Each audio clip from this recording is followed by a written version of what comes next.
Bonjour les amis, bonjour à tous. Je suis heureuse de vous retrouver sur la Coccinelle Quantique. Je suis Johanna et voilà, c'est ma nouvelle chaîne. Je suis ravie de vous recevoir. Merci à tous d'être là. Aujourd'hui, j'ai envie de vous parler d'un thème qui me paraît très important sur le chemin de la vie, sur notre chemin spirituel, plus ou moins, si on peut l'appeler comme ça, parce que nous sommes des êtres spirituels et en réalité tout est spirituel. Voilà, mais à partir du moment où j'ai pris conscience, en fait, à partir du moment où j'ai pris conscience que je suis plus que juste la chair, que je suis plus que juste ce personnage qui vit une vie incarnée ici, et puis voilà, qui a un prénom, qui a une famille, qui a un corps, qui voit, qui entend, qui accumule tout un tas de croyances, de perceptions, et qui vit voilà, dans cette 3D très limitée. Quand on baigne en fait dans cette réalité-là, on ne se pose pas trop de questions en réalité sur le pourquoi du comment de la création, quel est le sens de tout ça.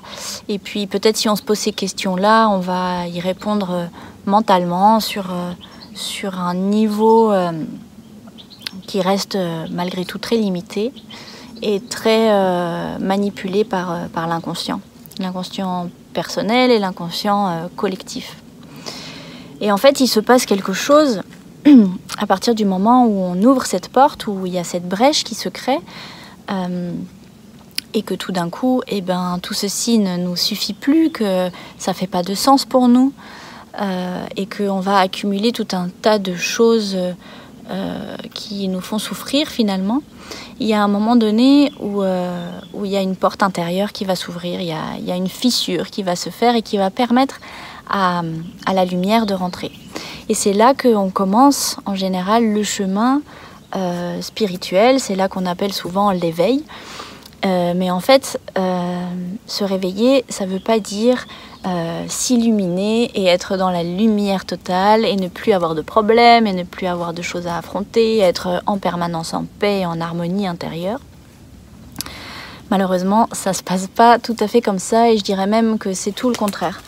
En fait, à partir du moment où on ouvre cette boîte de Pandore, en fait, on va se retrouver confronté à tout un tas de choses à l'intérieur. Parce qu'on a ouvert une porte vers des dimensions supérieures, certes, mais en fait, comme il y a tout un tas de couches vibratoires, une fois que j'ouvre la porte de la 3D, en fait, je me retrouve dans la 4D. C'est ce que j'expliquais dans mon dernier live, transition vers la 5e dimension. Voilà, il y a différents paliers. Pour pouvoir accéder à cette nouvelle terre, à cette nouvelle humanité et donc retrouver notre essence divine ici incarnée sur terre, il va falloir passer de ce plan actuel à la 5D en passant par la 4D. La 4D est un palier, c'est une dimension passage, on peut dire. Voilà. Donc il faut passer par cette dimension-là pour pouvoir accéder au palier suivant. Et qu'est-ce qui se passe dans cette 4D en fait? Qu'est-ce qui s'y trouve? Il s'y trouve justement toutes les mémoires inconscientes, tout notre inconscient accumulé. Donc ça va être nos blessures, nos mémoires, nos karmas, tout l'inconscient collectif, toutes ces choses en fait qui nous manipulaient comme des pantins avant parce qu'on n'était pas dans cet état-là de conscience, on avait un tout petit pourcentage de conscience en fait de qui on est, de qu'est-ce qui s'articule autour de nous. Et donc toutes ces énergies là avaient un pouvoir sur nous, même sans qu'on s'en rende compte.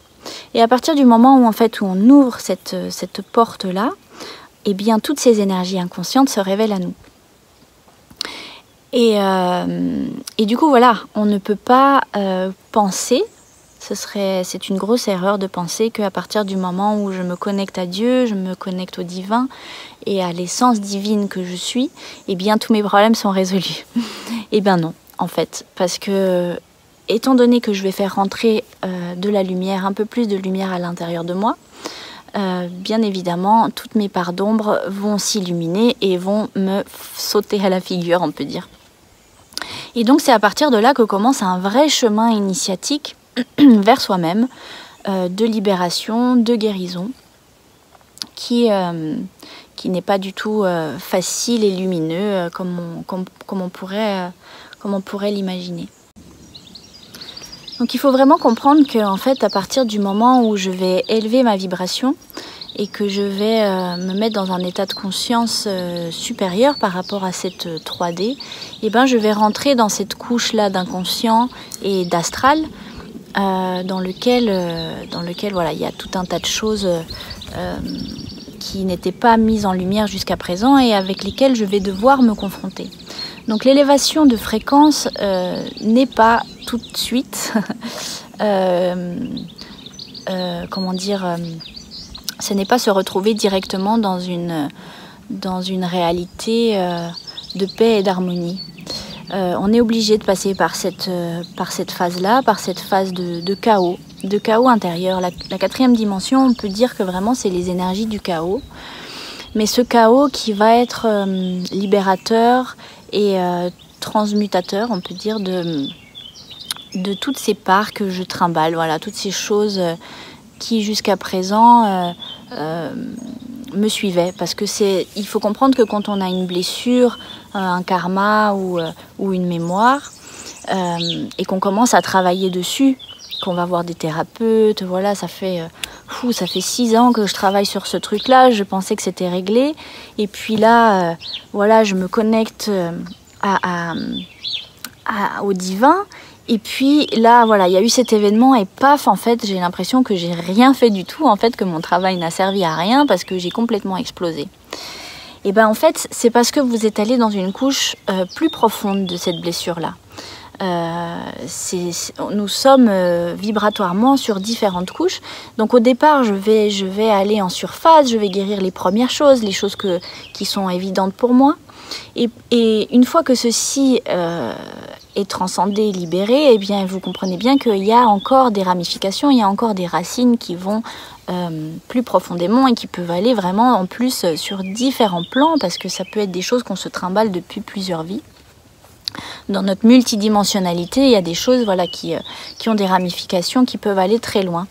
Et du coup, voilà, dans ce chemin, on va petit à petit creuser pour pouvoir aller de plus en plus à l'intérieur de nous, de plus en plus directement à notre source, à notre essence divine. Mais voilà, ça implique ce travail-là. Donc si vous aussi, vous êtes dans ce chemin de guérison, ce chemin spirituel, d'élévation, de fréquence, d'élévation de vous-même, et dans cette volonté aussi de faire mourir votre personnage pour pouvoir incarner pleinement l'être que vous êtes, l'être de lumière que vous êtes, et bien ayez conscience qu'il y a besoin d'aller plonger à l'intérieur de vous et de plonger à l'intérieur de votre inconscient, à l'intérieur de vos parts obscures, à l'intérieur de la mémoire collective. Et voilà, ça implique une conscience, ça implique de s'en rendre compte et de l'accepter tout simplement, en fait. C'est pas un chemin facile, mais en même temps, eh ben, c'est le chemin qu'on doit parcourir pour arriver à la lumière, pour pouvoir accéder à cette paix intérieure. Il y a besoin d'aller creuser à l'intérieur de soi et d'y mettre de la lumière. Donc voilà, c'est une petite vidéo juste pour nous encourager, chacun d'entre nous sur ce chemin, pour nous faire comprendre que c'est normal en fait. C'est normal que parfois, eh ben, c'est très dur, que parfois on a l'impression d'avoir la tête sous l'eau, qu'on s'en sortira jamais, qu'on se dit parfois mais à quoi bon tout ça? Est-ce que c'était pas plus facile en fait quand je savais pas, quand j'étais dans cette inconscience totale et que je profitais de la vie insouciante? Mais en fait je me suis posé cette question là et je suis retournée voilà, dans mon passé pour voir comment je me sentais en fait dans ces moments-là. Parce que certes, il y avait des moments très chouettes d'insouciance, mais finalement, ils étaient très courts et très petits et nourris en fait par des choses très superficielles. Et à partir du moment où je n'avais plus ces choses qui remplissait ce vide, on peut dire, eh bien je me retrouvais face à mon néant, face à toutes ces questions existentielles, à tout ce manque de sens. Et mon mal-être intérieur était extrêmement profond, bien plus profond que celui que je peux parfois, enfin c'est pas un mal-être que je peux expérimenter aujourd'hui, mais parfois on peut se retrouver dans des moments de profonde solitude, des moments de doute dans lesquels on se dit mais quand est-ce que la paix intérieure va vraiment prendre la place? Est-ce que vraiment à un moment donné ça va s'arrêter tout ça? Et voilà, je suis profondément certaine que oui, ce chemin, il fait du sens, que oui, plus on avance, plus on se sent mieux, plus on se connaît, plus on a confiance en nous, plus on a confiance en la vie, plus on comprend les mécanismes sacrés de l'univers, de la création, et plus voilà, c'est léger, on va dire. C'est pas forcément plus facile, mais c'est plus léger, c'est plus fluide. Et puis quand on a ces creux de vagues, quand on est dans ces moments plus difficiles, eh bien on sait où aller chercher cette paix, on sait comment revenir à l'intérieur de soi et goûter en fait à cette énergie divine qui est en nous, chose que nous n'avions pas avant. Avant, quand on était dans ce moment de profond désespoir, la seule chose qu'on avait finalement pour y échapper, c'était le monde extérieur. C'était, je sais pas, me remplir d'activités, de divertissements, de nourriture, d'alcool, de drogue, peu importe.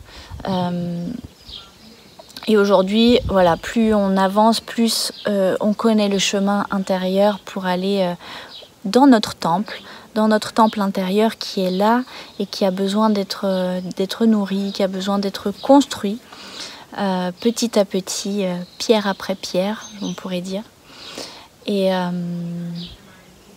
voilà, c'est ça que j'avais envie de vous dire aujourd'hui, c'est que voilà, si vous êtes dans un moment difficile, n'oubliez pas que vous êtes en train de nettoyer votre temple intérieur.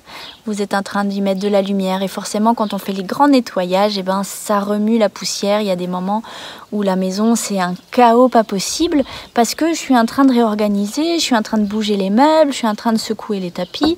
Et tout ça, forcément, oui, ça crée du bazar. Mais à un moment donné, tout ça va retomber, se réorganiser, se réharmoniser. Et à un moment donné, je pourrais m'asseoir sur mon canapé là et contempler la beauté de ce que j'ai créé dans mon intérieur. Et voilà, c'est ça à peu près le message d'aujourd'hui. Donc force et courage à chacun d'entre nous. N'ayons pas peur de ce chaos, il est absolument nécessaire. Et c'est une énergie qui est vraiment transmutatrice, qui libère, c'est le feu qui brûle tout et qui permet voilà, de nettoyer, de transmuter et de passer ensuite à une étape supérieure. Oui, à un moment donné, on aura nettoyé tout notre intérieur. Oui, à un moment donné, on sera des tuyaux de la source divine et nous n'aurons plus ces pollutions, et même si elles viennent se présenter à nous parce qu'elles sont là, eh bien on saura dire ça m'intéresse pas, ça non, ça ne m'appartient pas, tu peux garder ça. Les petites voix obscures qui viennent nous parler, on saura que c'est pas nous et que ça ne fait pas de sens, parce que tu peux me dire ce que tu veux, moi je sais qui je suis, je sais qu'est-ce que je rayonne, je sais qu'est-ce que je fais, qu'est-ce que je dis, qu'est-ce que je pense. Et tu ne pourras pas venir me polluer avec tes idées noires. Donc tout ça va s'écarter. À un moment donné, voilà, on sera cette colonne de lumière et ce rayonnement de lumière. Mais avant d'arriver à ça, voilà, il y a un processus.